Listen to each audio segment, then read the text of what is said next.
अस्सलाम वालेकुम व्यूअर्स, मैं हूं समीना पाशा। उम्मीद है आप लोग खैरियत से होंगे। व्यूअर्स, कुछ हम खबरें और अपडेट्स लेकर इस व्लॉग में आपके सामने हाजिर है जनाब। खबरें बड़ी इंपॉर्टेंट भी हैं और कुछ परेशान कुन भी हैं, बल्कि काफ़ी परेशान कुन हैं, क्योंकि हालात जो हैं वो दिन ब दिन बेहतर होने के बजाय ऐसा लग रहा है कि कुछ गड़बड़ होते जा रहे हैं मुल्क के ओवरऑल। तो खबरें आपको आज इसी हवाले से देंगे जी। बज़ाहिर ऐसा लग रहा है कि जैसे मुल्क कोई अफगानिस्तान बन गया, अफगानिस्तान नहीं बल्कि अफगानिस्तान बन गया। क्यों मैं ये कह रही हूँ आपको तफसील बताएंगे। मस्तोंग से भी अच्छी खबरें नहीं मिल रही हैं, पारा चनार के भी हालात अच्छे नहीं हैं। और अगर बात करें हम सोशल मीडिया एक्टिविस्ट के ऊपर क्रैकडाउन की, गिरफ्तारियों की, वो भी जारी हो सारी है जो बाकी मुल्क में चल रहा है। और इसके साथ साथ जो खबरें चल रही हैं व्हील डील ढील, जो भी आप इसको नाम दे लें, उसके हवाले से हुकूमत की सफ़ों में अलबत्ता ज़रूरत से ज़्यादा ही परेशानी देखी जा रही है। अभी तो सिर्फ एक जिसको कहते हैं ना टेस्ट बॉल फेंकी गई थी पीटीआई की तरफ से, इमरान खान की तरफ से, लेकिन हुकूमत उस टेस्ट बॉल से भी खासी परेशान हो गई है। इसके ऊपर तफसील बताएंगे आपको इसी व्लॉग में। आपसे रिक्वेस्ट है कि चैनल को सब्सक्राइब कर लें अगर अभी तक सब्सक्राइब नहीं किया। सबसे पहले जी इस पे आ जाते हैं कि मैं क्यों कह रही हूँ कि मुल्क अफगानिस्तान बन गया। उसकी वजह यह कि बहुत से लोग अभी तक लापता हैं, कोई उनका पता नहीं है। एक तो पहले हम बलूचिस्तान के जो लोगों के बारे में सुनते थे, वहाँ पे लोग लापता हैं, जिसके लिए एक मुसलसल जद्दोजहद हर वक्त जारी रहती है। अब उसके बाद ये सिलसिला दराज हो गया और मुल्क के मुख्तलिफ शहरों में ही लोग लापता होने लगे हैं। और कुछ की तो सियासी वजूहात हैं और कुछ की ना जाने कौन सी वजूहात हैं। अब सियासी वजूहात में तो आपको पता है कि जो पीटीआई से वाबस्ता बहुत सारे लोग हैं, उनके अहले खाना अज़हर मशवानी साहब के हैं, उनके दो भाई, शहबाज गिल साहब के एक भाई, दो चार इनके सोशल मीडिया के लड़के, दो तीन वैसे अभी पिछले दिनों वापस भी आ गए हैं। तो ये सिलसिला जारी हो सारी है। दूसरी तरफ ये खबर भी बड़ी परेशान कुन थी जो तकरीबन पिछले 3-4 दिन से आ रही है, और वो कोला नेक्स्ट के जो मालिक हैं, बहुत बड़े ताजर हैं जी, उनको भी अगवा कर लिया गया कराची से।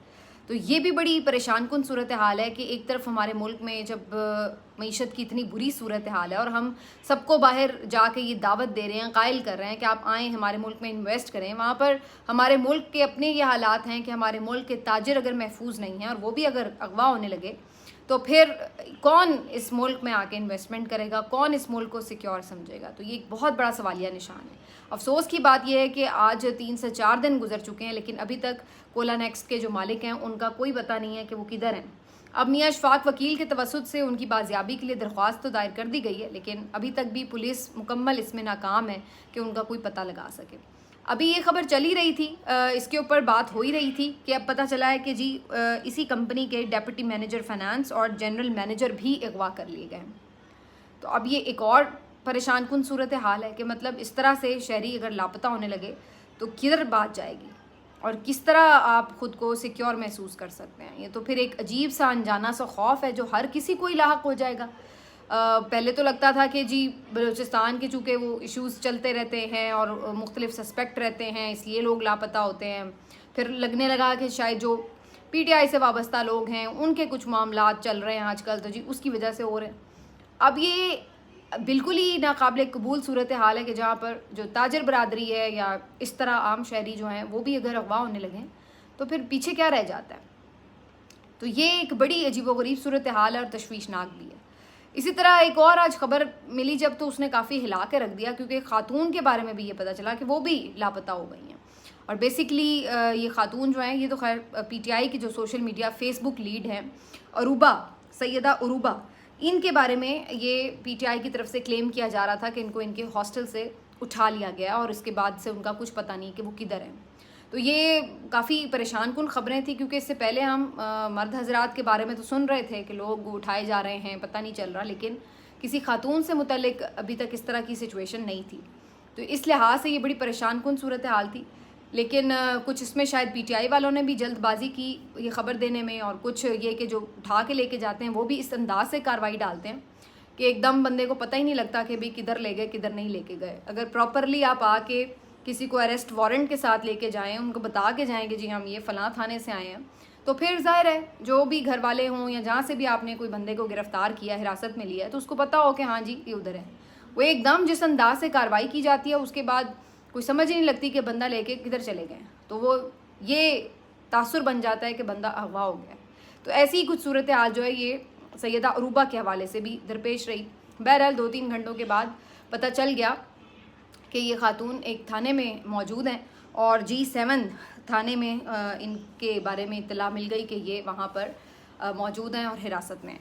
तो उसके बाद ज़ाहिर है अब जो PTI की सोशल मीडिया के से वापस जो लीगल टीम है उनमें अब जो कोई भी जाकर रब्ता करेगा और देखेगा, लेकिन बहरहाल कम अज़ कम ये हुआ कि उनके वेयर अबाउट्स का पता चल गया। तो ये सूरत हाल है। लेकिन ओवरऑल मैं जैसे पहले जहाँ से मैंने बात शुरू की कि इस तरह के माहौल में एक बहुत अनसर्टेनिटी ऑटोमेटिकली बन जाती है, टोटल पैनिक नज़र आता है और ऐसे लगता है कि मुल्क में कोई कंट्रोल नहीं है, किसी गवर्नमेंट का वजूद नहीं है।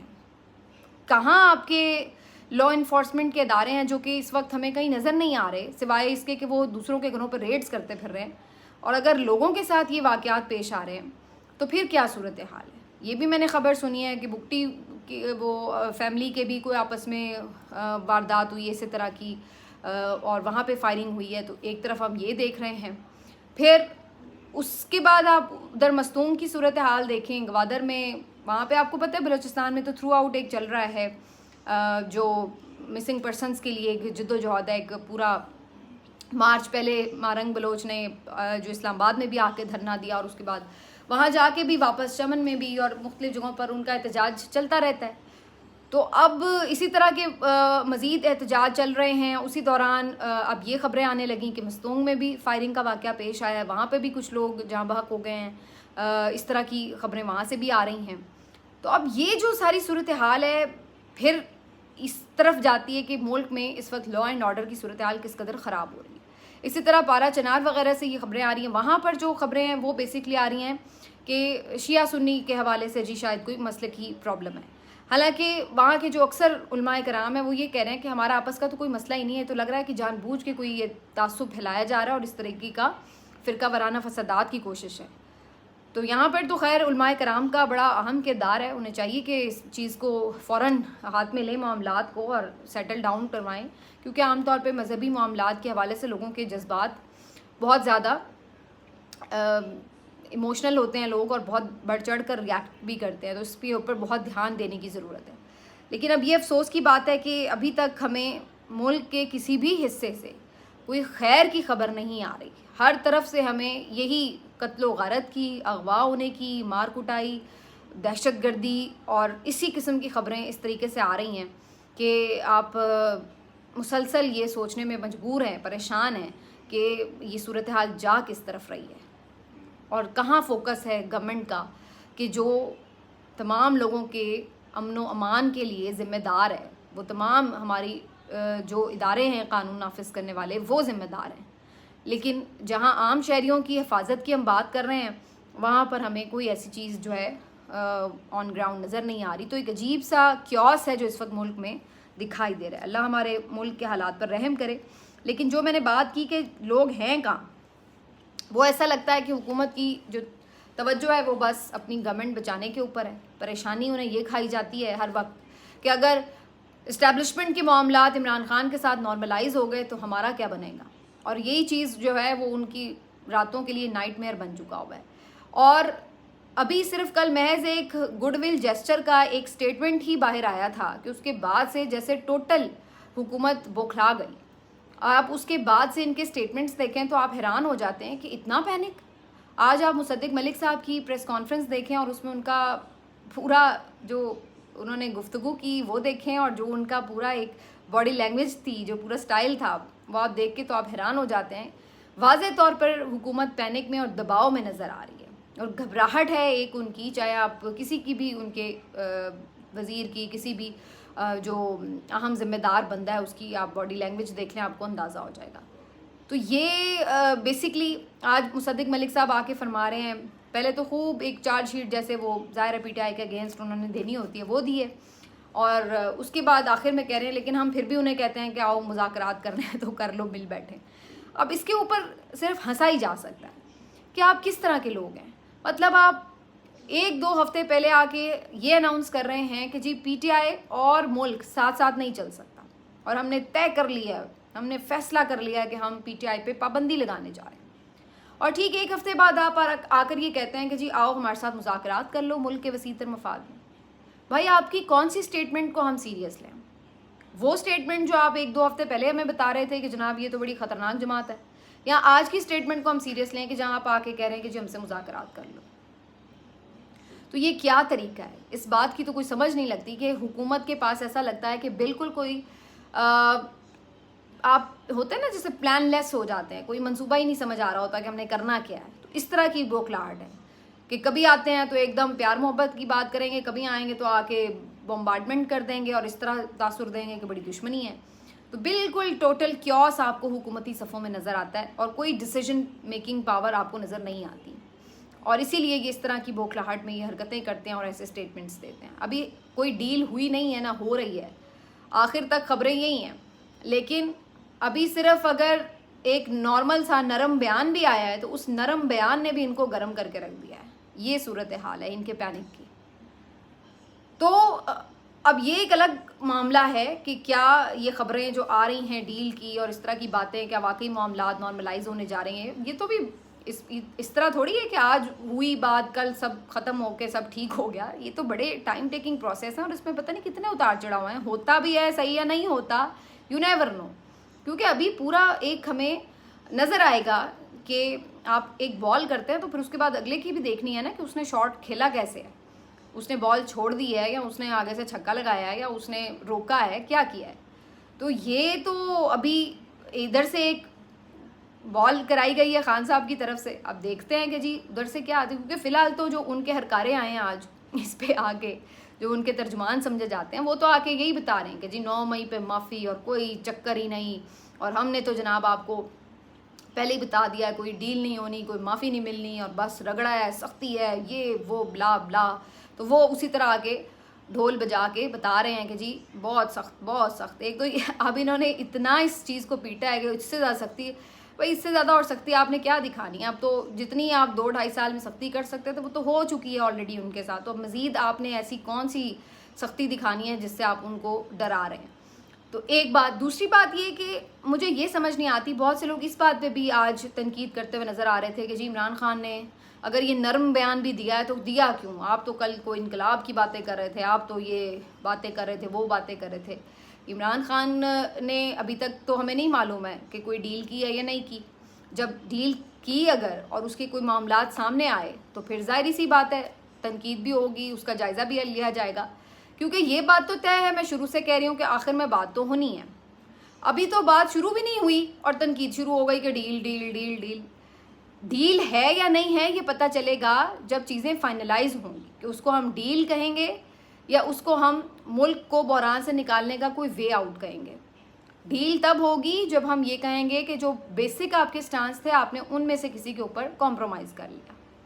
लेकिन अगर आपने अपनी सारी बातें मनवाई हैं टॉक्स के अंदर, तो उन टॉक्स को फिर हम डील नहीं कहते अगर आप अपनी बातें अपनी शराइत मनवा रहे हो तो ये दो बातों का फ़र्क रखें कि आपसे अगर बातें हो रही हैं तो अगर आपने सारी मेरी बातें मानी हैं या कोई ऐसी बात किसी दूसरे की मानी है जो कि आपके प्रिंसिपल स्टांस से उस तरह से मुखालफत नहीं रखती, तो वो डील नहीं होगी। वो आपका एक जेस्चर है कि आप एक समझदार लीडर के तौर पर मुल्क को इस बहरान से निकालने चाह रहे हैं। लेकिन अगर आप उस पर कॉम्प्रोमाइज़ करते हैं तो सर्टेनली ये डील कहलाएगी, इसमें कोई शक नहीं, और फिर सारे ज़ाहिर उस पर तनकीद करेंगे, मिल के करेंगे। लेकिन इमरान खान को भी पता है ये 2-2.5 साल उन्होंने इतनी मार इसलिए नहीं खाई कि आखिर में वो डील का लेबल लगवा लें। डील करने वालों का जो हाल हुआ है नून लीग का, जो लोगों ने उन्हें मुस्तरद किया है, तो इमरान खान को क्या पड़ी है कि वो इस तरह की एक एग्ज़ाम्पल सामने और फिर भी वो एक घाटे का सौदा करें। वो तो विनर है, उनको क्या ज़रूरत है कि घाटे का सौदा करें और डील करके अपने लिए सारी मकबूलियत खो दें। हाँ, ये ज़रूरत है इस वक्त, और वो सारे मुल्क की ज़रूरत है कि मुल्क को क्राइसिस से ओवर करना है। ये जो सब 2-2.5 साल से एक गदर मचा हुआ है, इसको कहीं ना कहीं जाके सेटल करना है। उसके लिए जो भी बेहतर बातचीत हो सकती है वो होनी चाहिए। लेकिन अभी बातचीत की बात ही हो रही है सिर्फ, तो वहाँ पे ही हम शुरू हो गए कि जी ये तो डील हो गई और जनाब ये तो ये कहते थे, ये तो वो कहते थे, और इस तरह से उस तरह से। अब मुझे इस बात की समझ नहीं आती कि ये लोग आखिर चाहते क्या हैं।